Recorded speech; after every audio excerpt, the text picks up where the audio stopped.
Let us pray. Heavenly Father, we just ask your blessing upon this meeting tonight, that you guide us to do what is right for the community and for the citizens. We want to lift up continually our EMS and fire and sheriff's department as they work to provide security and safety for us, and we ask for their safety as they do so. Ben, bless these people here tonight at the meeting and give us all a safe ride home. We ask in Christ's name. Amen.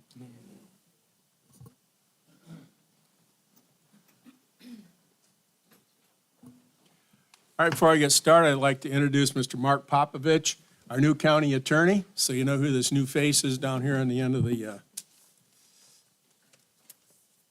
table. All right, now we're setting an agenda. Is there any questions, additions, or changes to the agenda?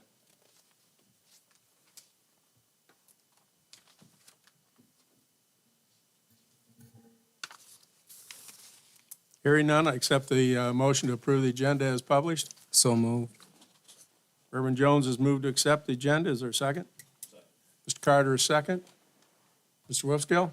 Aye. Reverend Jones? Aye. Mr. Trips? Aye. Mr. Carter? Aye. I vote aye also. The agenda is approved as submitted. Now we move into citizens' public comment period. This time is provided by the board to allow citizens the opportunity to address the board on issues of importance to the citizen. No individual citizen will be permitted to address the board for more than 3 minutes. Do we have any citizens here to address? Nope. Anybody not sign up that wants to talk? All righty. Then we'll move into scheduled appearances. These scheduled times are provided by the board to allow citizens an opportunity and organizations outside the county government to discuss matters important to the board. First one is a resolution to honor our heroes. Van Burt, Tim Tolley, and Rachel Gilliland. Attached for the board's review and adoption is a resolution in honor of the heroes Van Burt, Tim Tolley, and Rachel Gilliland, who risked their lives and well-being to safely remove their neighbors trapped inside a burning and smoke-filled residence. Also thanks to the first responders who answered the call of duty enduring the conditions of the heavy fire and smoke. Staff recommends the adoption of the resolution of the heroes Van Burt, Tim Tolley, and Rachel Gilliland, and recognize their heroic efforts. Also present is the Appomattox Volunteer Fire Chief, Jonathan Garrett, who would like to make a presentation. Is there a motion? I make that motion. Mr. Wolfskill's made the motion. Is there a second? Second. Mr. Carter, second. Any discussion about the resolution? All righty. Mr. Wolfskill. Aye. Reverend Jones. Aye. Mr. Hips. Aye. Mr. Carter.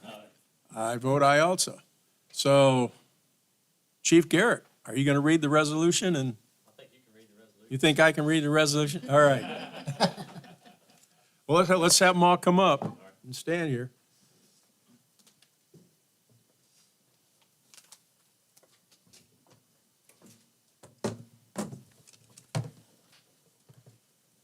All right, resolution in honor of heroes Van Burt, Tim Tolley, and Rachel Gilliland. Whereas just before noon on Sunday, October 13th, 2024, a call was received by Appomattox County 911 dispatch reporting an appliance fire in a residence on James River Road in the Bent Creek community. And whereas while Appomattox Volunteer Fire Department, Appomattox County Rescue Squad, and Gladstone Fire Department and Rescue Services were responding, the call was upgraded to a working structure fire with entrapment, and Concord Volunteer Fire Department was also dispatched to the scene. And whereas when first responders arrived at the scene, they found all occupants to be safely out of the structure thanks to the heroic efforts of Van Burt, Tim Tolley, and Rachel Gilliland. And whereas, disregarding their personal safety, Van Burt, Tim Tolley, and Rachel Gilliland had bravely removed the occupants, including one who was bedridden, from the structure, which by then was showing heavy fire and smoke and had multiple propane tanks in the area. And whereas Pamplin Fire Department was requested to provide additional manpower, water, and the air trailer, they along with other crews already on the scene, worked for several hours to protect the propane tanks and perform salvage and overhaul activities. And whereas one occupant of the residence was transported to the hospital for minor injuries and a firefighter was transported for heat-related illness, the human toll would have been much worse if not for the courageous action of Van Burt, Tim Tolley, and Rachel Gilliland. Now therefore, be it resolved that the Appomattox County Board of Supervisors does hereby officially recognize Van Burt, Tim Talley, and Raquel Gilliland as local heroes for risking their lives and well-being to safely remove their neighbors trapped inside a burning building and smoke-filled residence. Be it further resolved that the Board of Supervisors hereby thank and honor all first responders who answered the call of duty this day and offered their assistance to the residents affected by this devastating structure fire. Adopted by the Board of Supervisors of Appomattox County on this 21st day of October 2024, signed by John F. Hinkle, Chairman, Appomattox County Board of Supervisors. All right, Board, let's go up and congratulate these people, these young.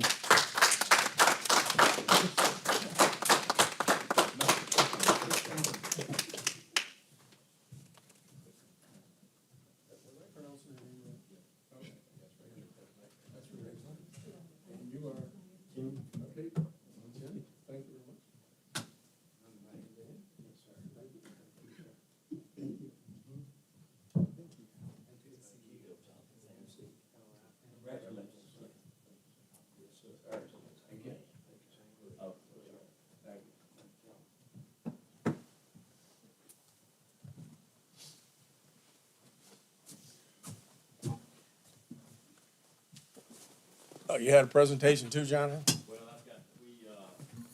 we created a plaque for them entitled the Citizen Heroism Award. But I just wanted to acknowledge that were it not for these individuals acting, then it would have been a much different result. And I didn't want them to go unrecognized and just, we're responding to a call that's 12 to 13 minutes away from town. And it would have been a very different scenario had they not acted, and they acted quickly and efficiently. So I appreciate y'all. Yes, sir. Y'all are the heroes. Appreciate that.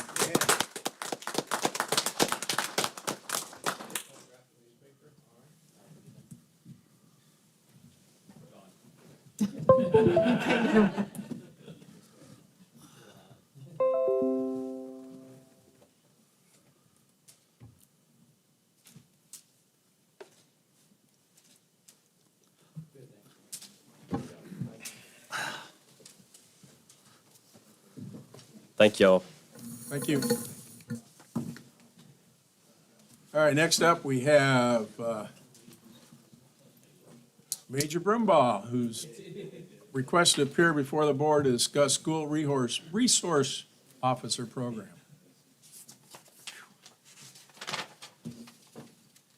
Good evening. So clearly, I'm not your sheriff. My name's Travis Fireball. I'm the Chief Deputy of the Sheriff's Office, for those of you that don't know. Here to speak to you in reference to one issue and one issue only. That's our SRO grant-funded positions. I believe this is a position that you guys are familiar with. It's a position that we have asked for multiple years now. We have been gracious enough to have been given this position, although we have been unable to have it filled. That's due to a couple reasons. The DCJS director sat down with the sheriff and I in Virginia Beach here a couple months ago and explained that some of the prerequisites that are required by the state to fill this position are tough to meet because there has to be a already certified law enforcement officer, so somebody already sworn and certified through DCJS. They have to have 2 years of experience. They also have to be SRO certified specifically, which is very tough to do for somebody who's not already gainfully employed with an office somewhere in the Commonwealth. So DCJS is working to try to alleviate some of those prerequisites to make that position a little easier to be filled. That would potentially incentivize some retired folks that are looking for part-time work 9 months out of the year, basically as the school year progresses. It would incentivize those folks to come back out of retirement to help us fill that position. Probably the hardest issue that's already in the school, and we could add that back to the patrol function if that prerequisite is taken out by DCJS. I believe the initial term of this was a 5-year term. Initially, it was 100% grant funded. It is no longer. Each year, it incrementally decreases. So at this point in time, this is some very accurate math, but it's 71.78% state funded. It would be 28.22% locally funded. That works out to about $41,238 in state funds, $16,216 in county funds. That would be for this fiscal year. Like I said, it's unlikely that we would have it filled based on the prerequisites as it stands now. The information that we were given by the director of DCJS that those changes that may be coming would help us to fill that position, but we ask again that it be funded by the county if we are able to find somebody to fill that position with. And that's all. Questions? And by what's the timeline on replying to the state, or that we'd have to approve this additional funds? So the sooner the better. In speaking with Sergeant Brizentine, who's in charge of the SROs, there is a deadline. It's a flexible one. DCJS wants these positions filled. They want to be able to give us that state money. So I think they're willing to work with us as much as they're able to. But it is for the fiscal year, so it's my understanding that it would go into effect as of July 1, so it would be for next school year. Mr. Chairman, Mr. Carter? one question. When will you hear approximately from the grant? Well, unfortunately, that's obviously coming down from Richmond directly. So that's something that has to go through all of the different legislative means. So I don't have a deadline as to when that would be. We could reach out and find out more. I know the sheriff and I will be with the Attorney General's office later in the week. So that might be something that the Attorney General could update us on. I know that's who they're working hand in hand with. One question, Mr. Chairman. So is this a competitive grant, or if you apply for it, if we fund it, we get it? I don't know that answer exactly. I will tell you that the state has been very gracious. I know multiple counties, surrounding counties, ones that we partner with, have been awarded multiple SRO positions. So I think that they're very eager to give that money for that purpose, but I don't have an answer to that directly. Okay, that's fine. Thank you. Ms. Jones? Or Ms. Adams? What are you calling me to? So I know you applied last year and was awarded the Yes, ma'am. grant. Is this a continuation where it doesn't require another award? Or for some reason in the back of my mind, I'm thinking that you have that ability where it would have been 100% maybe last year, and this year it's a different percent, and it, Yes, ma'am. It decreases over the life of the entire grant process, and I don't, Right. off the top of my head, and I don't have that number in front of me. If I recall correctly, it was a 5-year grant, so it initially started at 100%, and it decreases annually Right. over the 5 years. so I think you've probably been awarded the grant. It's just a matter of re-awarding or whatever they do annually for 5 years. Yes, ma'am. That's my The understanding. chances are pretty good that he'll be able to get that funding. Yes, ma'am. That's my Yeah, understanding. okay. Thank you. And the county's part is what? So it's a percentage, 71% roughly to the state, 28% roughly to the county, which equals roughly $41,000 of state funds and $16,000 in county funds. Okay, so 16,000, we get 41,000 Yes, sir, that's correct. for the county. Thank you.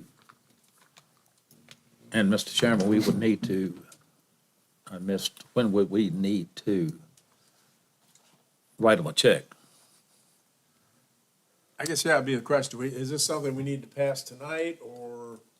So in speaking with Sergeant Brizentine, I don't know if it was him directly that was trying to spur things along quicker, but I know the sooner that we can get it turned in, obviously it has to be processed. I don't have an answer on an exact date. I can get that for you.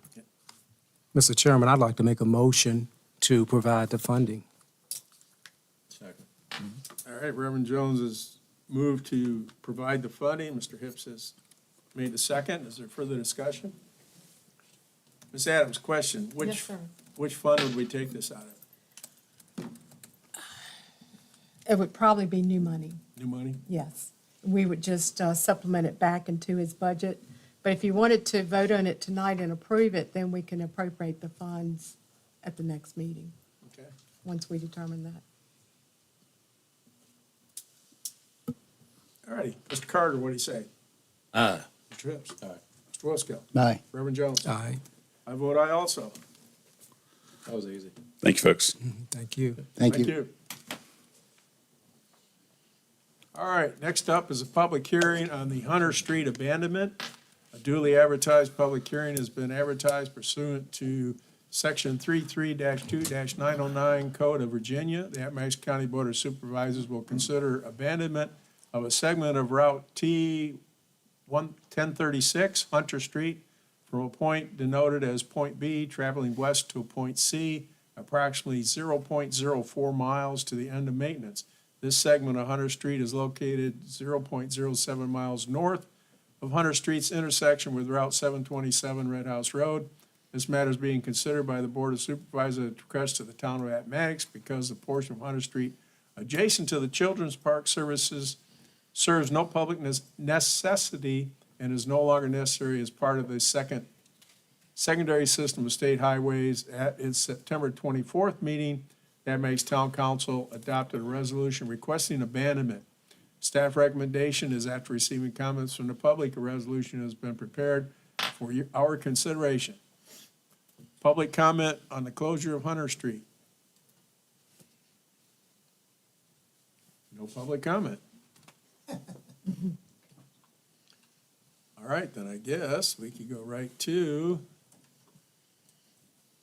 approval of the resolution, if you so desire, which is written, which is in your packet. Mr. Chairman, I'll make that motion.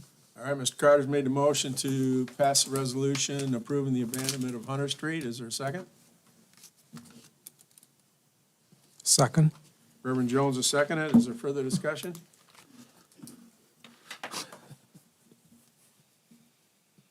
Hearing none, call for a vote. Mr. Wolfskill. Aye. Reverend Jones. Aye. Mr. Carter. Aye. Mr. Hips. I vote aye also. Resolution to approve the abandonment of Hunter Street has been approved. And nobody's here from the town to stand up and clap or cheer.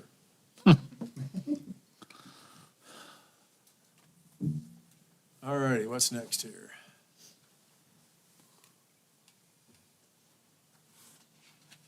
All right, next we go into action items. Sports Complex Fund, please transfer by consent $3,310.75 from the Sports Complex Fund and the appropriate it to 7101-6007 Special Projects. Reference the purchase of a 10 by 12 storage building for the soccer field. Staff recommend is transfer since no new local funds are required. So Board, what's your pleasure on the transfer of funds? Mr. Chairman, I don't have a problem with that, but what is a decision from the recreation, well, not recreation department, but in this case, soccer folks in regards to help support this? I hadn't heard anything. I don't know, whether, Mr. Shepherd, do you have anything you can talk about? Mr. O'Rourke? Nope. Ms. Adams? Yes, sir. It was a recommendation that came from Ann Dixon. The Sports Complex Fund is hers, and the Soccer Association had made a request that they would like a storage building like the one that was put it down at the baseball fields. And so she purchased it out of those funds. well, the one down at the baseball field, who was that paid, how was that paid? That was paid out of her special fund. Exclusively by the county? Yes. Okay. Then we don't have a choice. All right. Mr. Chairman, I make a motion. All right, Reverend Jones has moved that we approve the transfer. Is there a second? Second. Mr. Carter, second. Mr. Wolfskill. Aye. Reverend Jones. Aye. Mr. Hips. Mr. Carter. Aye. All righty. In fact, the funds were already budgeted in the FY '25 budget, and it was just a transfer to a different line item for that purchase. Okay, It's not so- even new. So for the record, the approval, it's been approved to transfer $3,310.75 from the Sports Complex Fund and appropriated to 7101-6007 Special Projects. All righty, next. Office Building and Housing. Request to transfer by consent $368.46 from the general fund and appropriate it to 3401-6001 levy fees. This is the first quarter, July, September levy fees collected on building permits. Staff recommends approval as there's no local funds required. So moved. Mr. Hips has moved to approve the transfer. Is there a second? Second. Reverend Jones has seconded. Any discussion? Mr. Carter, how do you vote? Aye. Mr. Hips? Aye. Mr. Webskill? Aye. Reverend Jones? Aye. I vote aye also. Transfer of $368.46 from the general fund to 3401-6001 levy fees has been approved. All right, now the Commissioner of Revenue refund request. Ms. Sarah Hennessy, Commissioner of the Revenue, is requesting the following to be paid from 1209-5803 refunds. Refund to Craig and Tiffany Dowdy, $104.49 for 2024 personal property tax. He qualifies for Veterans Exemption. Refund Freedom Mortgage, $290.91 for 2024 real estate tax for Craig and Tiffany as he qualifies for Veterans Exemption. Refund Stuart Carroll Mann, $56.53 for 2024 personal property tax. He was erroneously assessed for 2024. Refund Recabile Beeler, $38.75 for 2024 property taxes. She was erroneously assessed, is already paid at Meigs County. Refund JES Construction, $50.26 for 2022 and 2023 personal property taxes. They were erroneously assessed. Refund Richard Lund, $537.62 for transient occupancy taxes.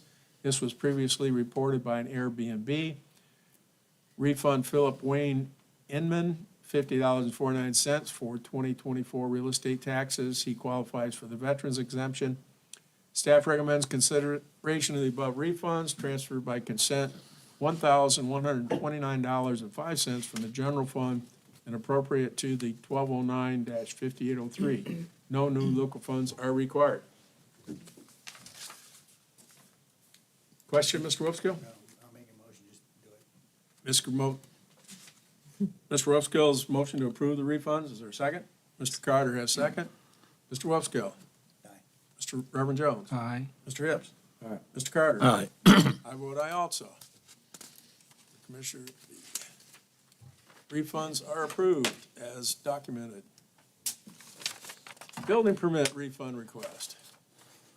Mr. Lonnie Hamlet, building inspector, has received a refund request from Ms. Elma Hessen, who is the administrator of the estate of Alan Abbas.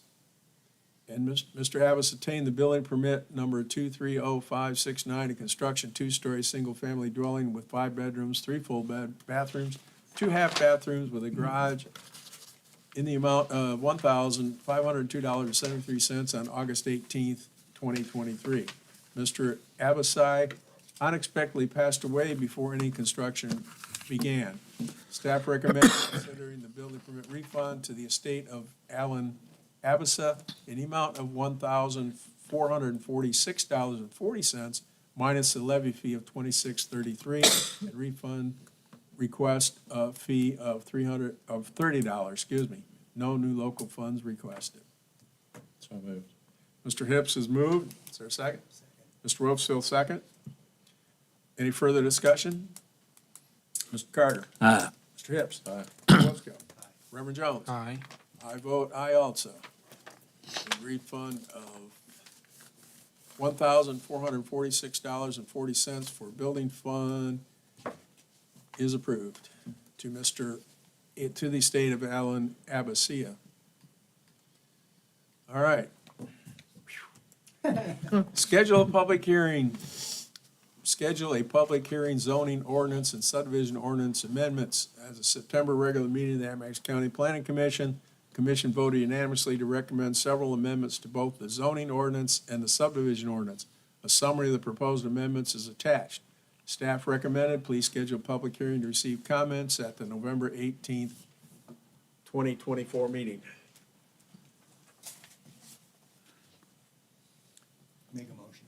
Mr. Wolfkill has moved to schedule a public hearing. Is there a second? Second. Mr. Carter, second. Discussion? Reverend Jones? Aye. Mr. Wolfskill? Aye. Mr. Hips? Aye. Mr. Carter? Aye. I vote aye also. So we'll schedule a hearing on changes to the zoning ordinance and subdivision ordinance on November 18th, 2024. Next, we have a report from the Planning Commission noise ordinance. At the July meeting of the Board of Supervisors, the board requested that the Planning Commission review the noise ordinance. After several months of discussion, the Planning Commission has recommended several changes to the noise ordinance. The proposed changes are summarized in the attached memorandum. Staff recommendation is after review of the proposed changes, if the board chooses to move forward with the Planning Commission's recommendations, then a public hearing will need to be scheduled to receive comments. If the board desires to do so, please schedule a public hearing for November 18th, 2024. Mr. Chairman, Mr. Hips? this is my fault, of course. We're used to that. Yeah. So, in looking at this, I just looked at this for the first time 2 days ago in this packet, and there's a potential for unintended consequences here, and I want to be really careful with that. So I don't think we're ready to schedule a public hearing for this, because I think that there are some things that would be made illegal by the change as far as our code is concerned. And so there's some things I'd like to talk with you about. One of them would be just an cursory reading of the code we have right now, discharge of firearms. Discharge of firearms or explosives is all in one line, and it's an exception. Or there's a line in there that says that you cannot discharge firearms, or I don't know why I don't need explosives personally, but that's whatever. But that is there, and it can't be done between 11 o'clock and 6 in the morning. And then there is a line later that says that an exception to the noise ordinance would be that a firearm could be discharged for hunting.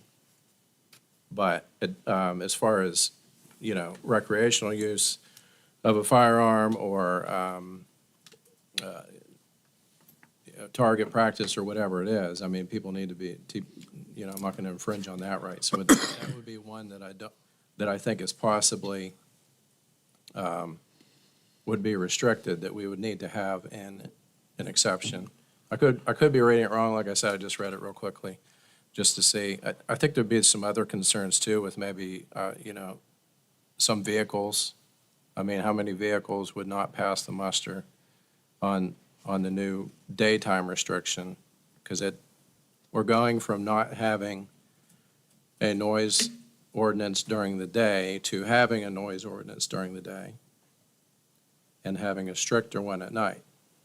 And I'd say that the last thing for me, I don't have any idea what 77 decibels sounds like, and I don't know what 65 sounds like, and I think there's another number somewhere else too. 50-something, isn't there? 52. 52 somewhere. So I would like to, Johnny, if you could work this out with the sheriff's department, because I know the sheriff's department has a decibel meter, because I talked to Robbie about it. I would like a hands-on on that. Like, I would like it set up, and you tell us when to come, and you're gonna be blasting some music, and I want to be on an adjacent property, and I want to hear what it sounds like. Because there's no way I want to pass a restriction on something I don't even know what it is. So that would be, how do we arrive at those numbers? Is it other communities are using those numbers? Yes, so ultimately, they looked at about 14 or 15 different communities, everybody that surrounds us and is adjacent. Then there was a group that were similar, maybe a little bit larger, developing communities, and then there were some towns, and then city of Lynchburg, just because of the All right. relative closeness to it.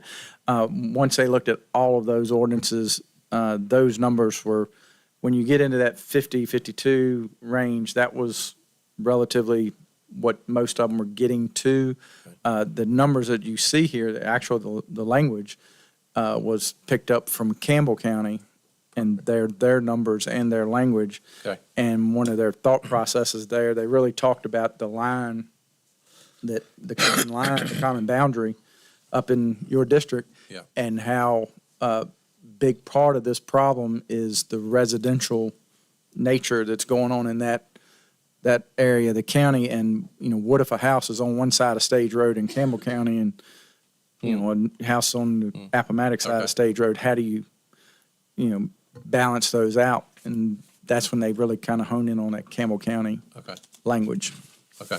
Yeah, let me be clear that I asked for this, so I definitely appreciate, the direction that we're going in and the speed that it was done, because honestly, it takes a long time to usually get stuff turned around, so this is a pretty quick turnaround.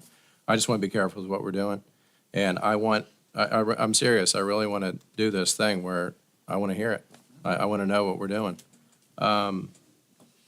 And like I said, unintended consequences is my biggest concern. Is it normal for other communities to not have a noise ordinance during the day? What they found when they looked at it was the more developing counties had a differentiation between nighttime and daytime hours. Your more rural counties just had a singular number that was lower than us. One of your questions was, what is that decibel? So the 80 that's in our ordinance now, I learned this from Mr. Allman, who's on our plan commission. 80 is the point at which protection is needed. So if you're on a work site, you would need hearing protection at 80 decibels. Okay. So he was actually kind of shocked that that is the level that it was set at way back Okay. in the beginning. So that was one reason why they looked to lower that just below to that 77. Yeah. Is that get you below that. But that was one of the differentiations, was a little bit more developing counties had it split out into daytime and nighttime. And seeing that all the growth that's in our western part of our county, but they were very concerned, just what you said, the term of unintended consequences was talked about a lot. Yeah. And one of the main reasons they did not come back with a recommendation on the time, changing the quiet time hours, was those unintended consequences for potential businesses and stuff that are out in the county. Right, okay. No, I really appreciate it. I think if anything, we could maybe at least take these recommendations for the evening that have lowered the volume levels. But like I said, I think we need to table it and talk some more and figure out some details, and then bring it up again, if we can, or bring up a modified version. Mr. Chairman, Mr. Carter. question, from Mr. Rourke. Did he take into account of the town's noise ordinance? There was some discussion of the town's noise ordinance, but seeing as how that's a separate ordinance, it wouldn't, Wouldn't fit into this? this wouldn't change their ordinance. They have their own ordinance Oh, yeah. for it. And to that point, more than 50% of the calls, they looked at the last couple of 3 years of calls, and more than 50% of the calls are basically within the town area, so noise complaints. That was one thing that they talked about as well. But they really honed in on there's not a lot of complaint. As you get out into the county, people are spread out. They didn't see, when they looked at those noise complaints, they didn't see a lot of complaints coming where the folks are spread out. They saw the complaints coming from the areas where the subdivisions are in the more denser developed areas. Okay, And that's thank you. why they added the second line that talks about up against the receiving land being up against a residential, resident. Mr. Chairman, Mr. Carter. let me share a story with you.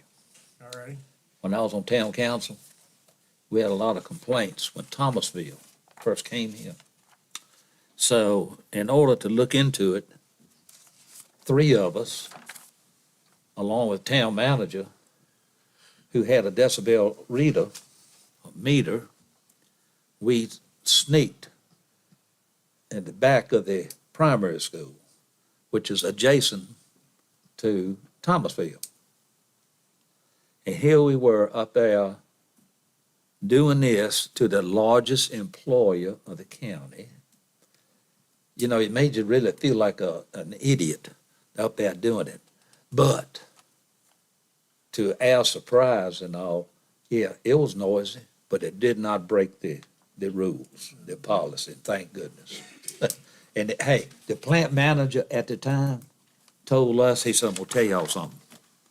Appomattox will no longer be, the little manger scene that it was since Thomasville had moved in. I loved it. Thanks for that history. Mr. Hips, I was just going down through this, and you mentioned firearms and explosives. I must have missed, I can't read the fine print. No, it's not in there. It's just that the unintended consequence of it could be Okay. that we are making it so people couldn't do that because they'd be potentially breaking that barrier limit. Okay, I understand now, because I had some, because a lot of the guys down in my area target practice with something called tannerite.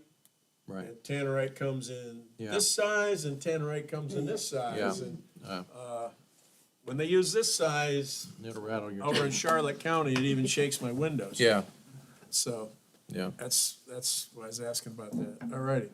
So is it the pleasure of the board to, are you making a motion to table that? Yes. Mr. Hips has made a motion to table that noise public hearing, I guess would be the way to say it, until we can do some more investigation. Is there a second? Second. Mr. Carter, second. Mr. Wolfskill. Aye. Reverend Jones. Aye. Mr. Carter. Aye. Mr. Hips. I vote aye also. I gotta scroll back up, see what's next on the. All right, next, committee appointments. Social Services Advisory Board. Please consider the appointment of the following potential candidates to serve on the Social Services Advisory Board for a 4-year term. Mr. Ken Wuskill, Mr. Kevin Bailey, and Miss Ashley, how do you pronounce that? It's it. Castellanova. Castellanova, all right. Thank you. Thank you. Staff recommendations, we consider the appointment of these individuals to serve on the Social Security Board for a 4-year term. Is there discussion? Mr. Chairman, Mr. Carter? I'd like to ask, Ms. Ashley, how long has she been a resident of Appomattox County? I have been a resident for 6 years. 6 years? Okay. And then pretty much the same with Mr. Kevin Bailey, isn't it? Yeah. I'm 20. And you are 20.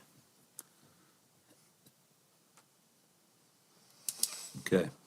Any other questions or discussion?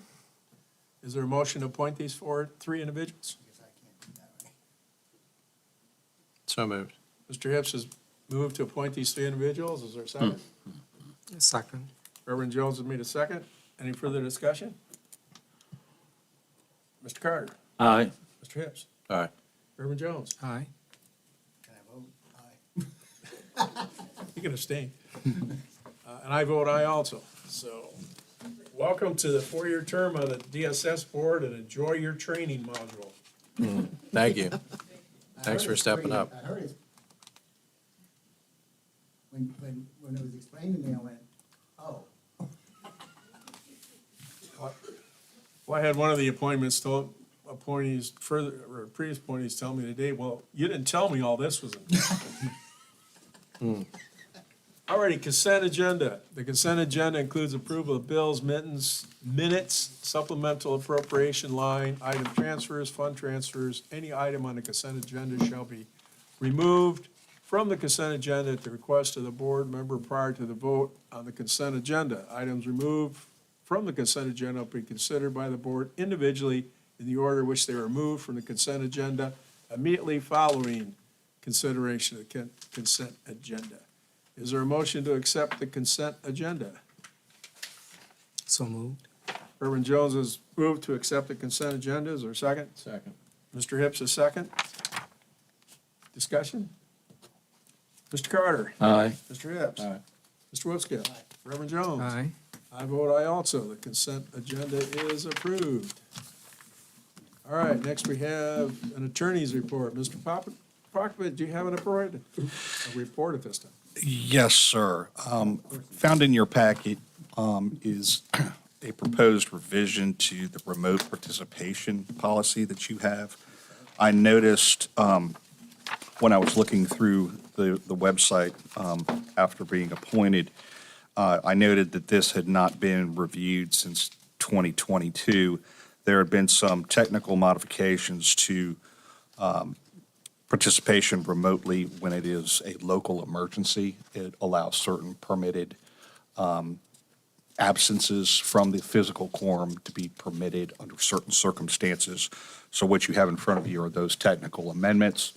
The most important thing that you all need to understand is that on an annual basis, you will need to readopt this particular policy in order to make it consistent and operational for the following year. So my recommendation to the county administrator is ensure that this is incorporated in the organizational meeting packet at the beginning of the year, and that way we'll just automatically update it. So, but I would ask that you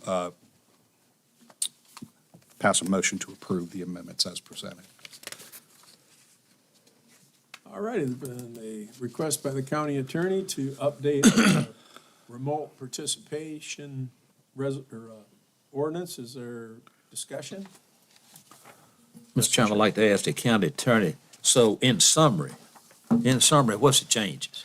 In summary, we're regarding it, you're now permitted to participate remotely when there's a medical condition of a member of your family. So it doesn't necessarily just mean you, but it's also a member of your family. So if you're a caregiver or need to be there present to take care of them in their time of need, then you are permitted to participate electronically. And that's just twice a year. Yes, they have amended it so that, well, actually, it is now considered two meetings or 25% of the overall meetings. Okay, thank you. Yes, sir. Is there a motion to adopt the changes recommended by the county attorney? Yes, sir. I make the motion. Mr. Wolfgill's moved to adopt the changes recommended by the county attorney. Is there a second? Second. Mr. Carter is second. Further discussion? Reverend Jones? Aye. Mr. Webskill? Aye. Mr. Carter? Aye. Mr. Hips? I vote aye also. So the recommendations for changes to the remote meeting ordinance has been approved. Thank you, Mr. Chairman. One final thing I wanted to bring to the board's attention. Previously, the board had authorized the sale of county-owned property to the Retson Company. That company had reached out to us in the course of their title examination. They found an issue with the deed conveying the property originally from the school board to the county. So I have reached out to the school board attorney and have asked him to draft up a deed of correction, which he has done, and he has provided it to the company for their review. Once they sign off on the corrected deed, then the school board is set to proceed on holding a public hearing just for purposes of being overly conservative and making sure that the public hearing process is followed correctly, because from the record, it appears that the school board originally intended to convey the entire parcel over, but what they actually did is only conveyed half of it. So they're going to have to make that minor modification over to us, and then we will be able to, in fee simple absolute, convey it over to the company. So just wanted to bring that to your attention. Mr. Chairman, one question. What property, did I miss that completely when you said? What property are you speaking of? It is parcel 27A82. I'm not sure of the street address. Johnny, you want to address that? It's the Oakville, Oh. old Oakville School property. Yes. Oaksville. Yes, sir. I couldn't remember the name of it in my mind. All right. All right, yes, reports and informational items. There you go. You have the attached as a school finance report for you to review, Sand Anderson delinquent tax report, Southside Electric Cooperative Legislation Day, and a note on the Virginia Fall Job Fair. I want to say on the Virginia Fall Job Fair, the workforce development, their people do a great job of trying to get employers and potential employees together, and so I posted it on my website, and I asked it to be posted on the county website so that our residents would know that this job fair is available to them. The other thing I'd like to comment on is the Southside Lake Cooperative, and I don't know, Ace, did you get those slides? Well, you pop one up, let's go with that one.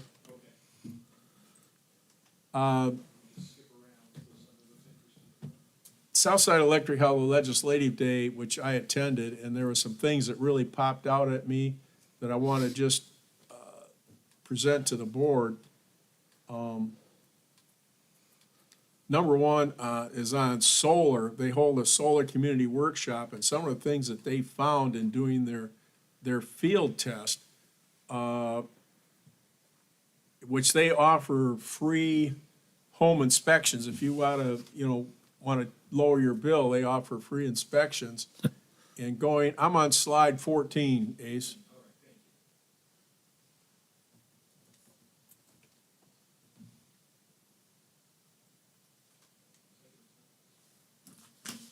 Click on enable.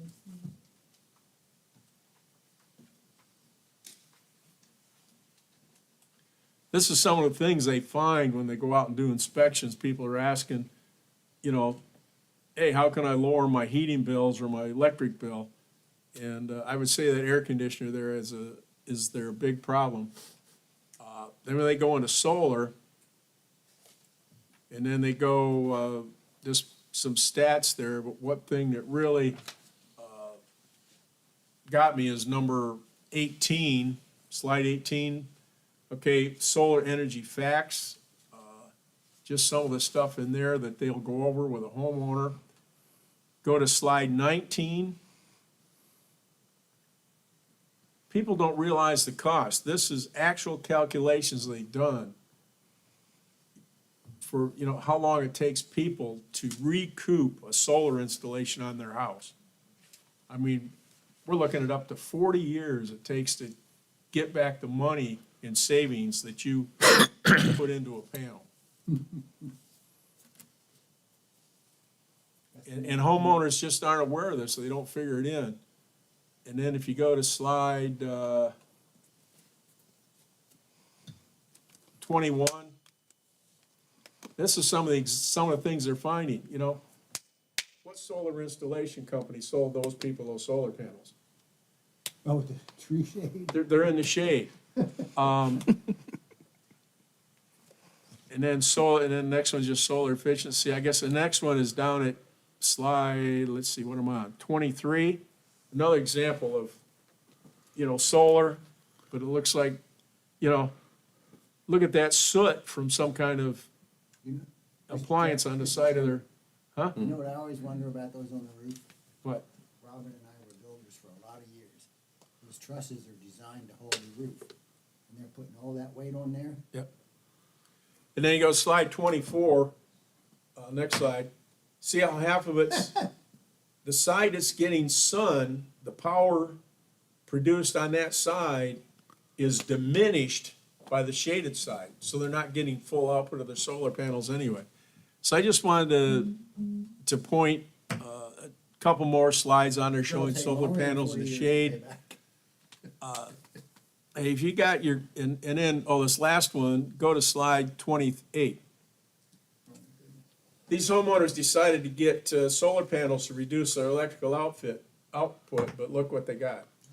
How much more could they save if they invested money in updating the HVAC rather than going to a solar panel? So I just wanted to bring you guys' attention so you can educate your citizens if they come and ask about solar and that. Then the next one is go to the ODEC, reliability and generation, the other slide deck, Ace.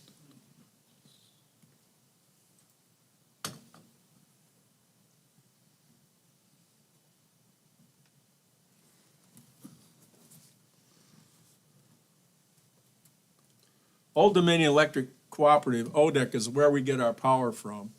Next slide, that gives an overview of the areas that they provide power to, as far as county-wise.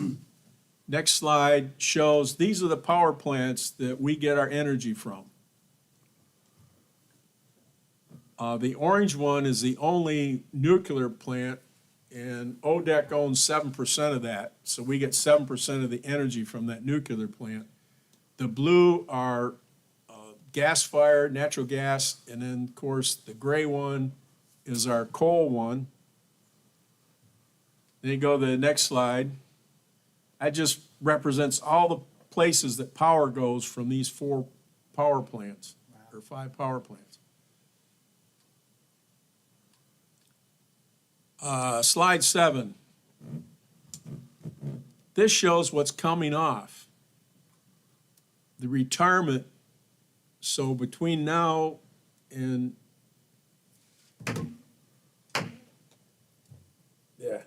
Johnny, can you explain that slide for me?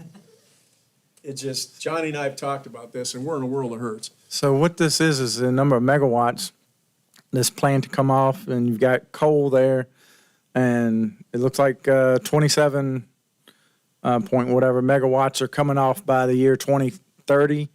Then you've got natural gas, and then the other sources. So you've got 56,622 megawatts coming off between now and 2030. That's a tremendous amount of power that's coming off, mainly because they're taking coal out and they're going green energy. And as you go through the slide deck, it talks about being all of these sources being replaced with green energy, i.e. solar panels, is what they're looking for. And it's a tremendous amount of lost energy that's coming off from the current sources. And then you go to slide 8, and it shows you the impacts of current legislation I have on our energy. Yeah. And what the green people are doing to us and preventing us in updating or adding on electrical capabilities. I won't bore you with that. And basically challenging the new generation. Right now in the power plant production, everything out there now that's been approved for construction is all solar.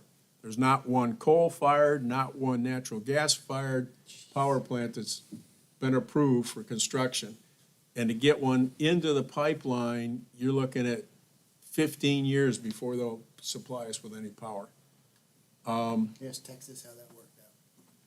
Slide 11. This is just, it shows what the actual output is. Offshore wind or onshore wind farms only supply 34% of the, or only generate 34% of the electricity that they are rated to produce. You gotta say that again. In other words, onshore wind farms, all these windmills you see around the county, only produce 34% of the energy that they're projected to produce.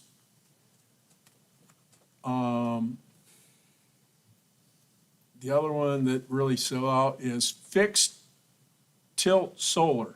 Solar only produces 8% of the actual electricity that they claim it will support. Wow. Tracking solar, that's the solar panels that track the sun, they produce a little bit more, 13%. So and when I was going to this, I say, we're in a world of hurts. You go to slide 12.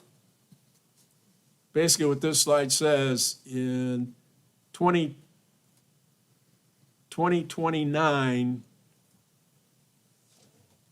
we have a shortfall in megawatt capacity for our power plants.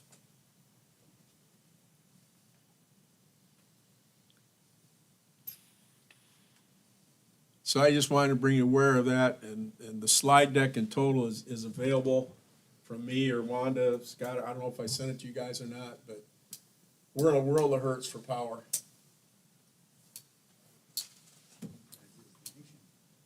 All right, supervisor concerns. This time is for individual board members to share information with other members of the board and the public. Items presented under this heading. Action will be for a future meeting agenda or request additional information by staff members. No item presented under the heading shall be acted upon at this meeting without unanimous consent of the board. Mr. Carter, any concerns? Not necessarily concerned, but I'd like to congratulate the Railroad Festival Committee in generating another very successful railroad weekend. Everything seemed to mesh together, including the weather. But I think everybody really enjoyed it. I know there was some instances that things didn't go quite as it should, but hey, what does? But overall, it was great. I think the downtown merchants who stayed open, and I think all of them did, and which we should be very grateful that they did, and their support of this. They were very happy, very pleased. Some things they wanted to see corrected for next year, but overall, again, it was a success. And I'd like to thank that committee who works very, very hard, very diligently. If there ever was a committee not to be on, it's that one. Because they work. They work. So, in saying that, that's all I had, sir. Mr. Hips? No, sir. Mr. Wipskill? I don't have a concern, but I have a thank you and a praise to our county administrator, Miss Susan Adams, and her team, you know, just the stuff they do to keep this county running. But recently, we dumped a extra lot of work on Miss Susan Adams, handling the DSS stuff. And I know I've been with her, and I see how much work she's doing, and I just want to thank her and commend her for a tremendous job she's doing, and I know there's many nights she doesn't leave till 8, 9 o'clock at night, and she works all weekend. And she needs a thank you from us for that. So thank you. Chairman Jones, any concerns? On that. And I would say that the Railroad Festival did an excellent job again in picking out the announcer for the parade. They did a wonderful job. Give a man $5. And I have to apologize for the board because I skipped Miss Adams' administrator's report. That's okay. So let's have Miss Adams' administrator report. Okay. It's 6 pages? You have a copy in front of you. I'll just touch on a few things under the county administrator's report. We've got a lot of projects going on, and they're good projects. So as you read through those, you'll see that there's been a lot of meetings and a lot of work with the DSS staff and regional and state directors in order to try to figure out how to overcome some of the issues that have been existing there. We're planning a job fair, maybe if you want to get that out into the community. They have some vacant positions, and we talked to the regional director, and they suggested that they hold a job fair. So that will be upcoming, date to be determined. And also for facilities, we're making a lot of progress at the Court Street location of DSS. All the walls have been gutted. It's been cleaned out, looks good. Facilities Committee was able to tour that at the last meeting. Jeff and his crew are working hard to meet a deadline that we've set of December 24th. So we're doing a lot of planning that. We've actually been over and we've measured spaces and everything. So we can try to accommodate all the staff, DSS agency staff.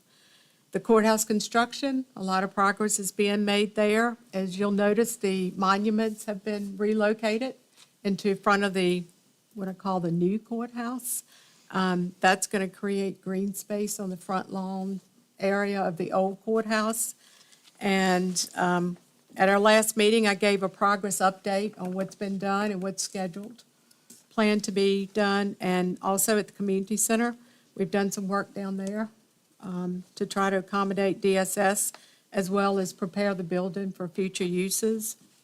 Mr. Rourke and I had talked to CCUS about a water contract. We currently have 250,000 gallons per day that's in our current contract. We asked about increasing to 300,000 in case the town needed additional capacity.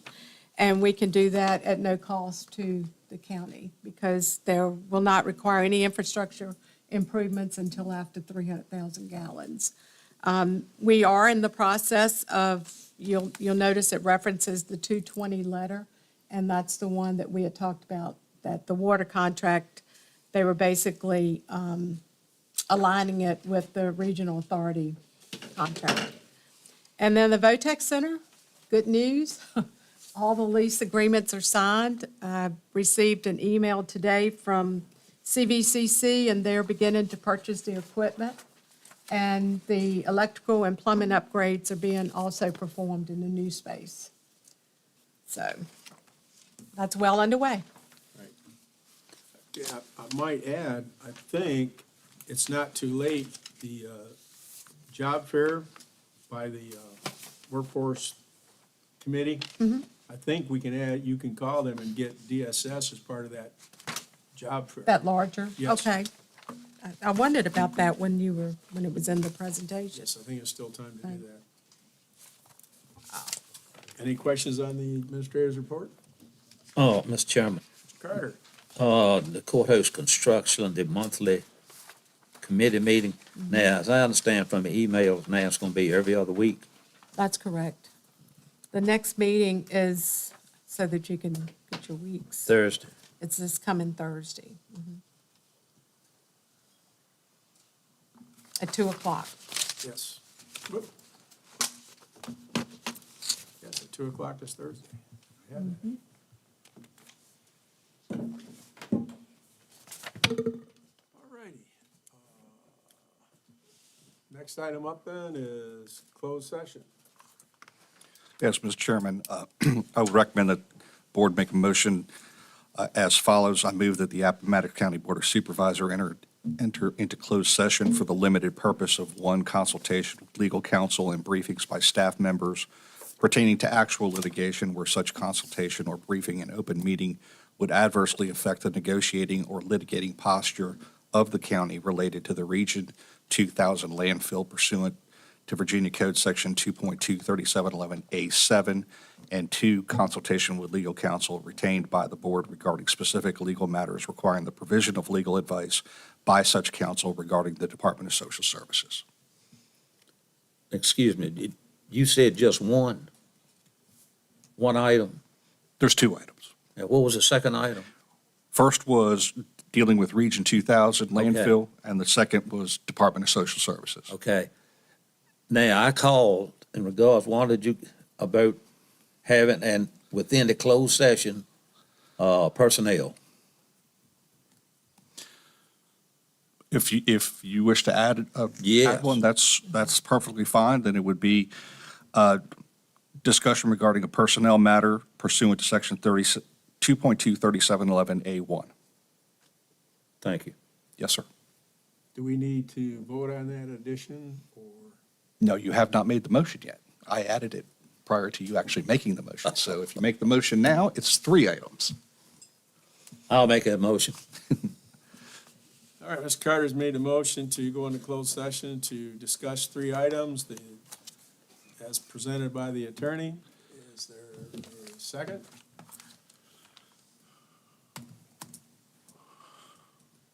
A second? Reverend Jones, a second. Is discussion regarding the motion, 3 items of the motion? Any questions? All All right, not hearing any. Mr. Carter? Aye. Mr. Hips? Mr. Westfield? Reverend Jones? Aye. And I vote aye also.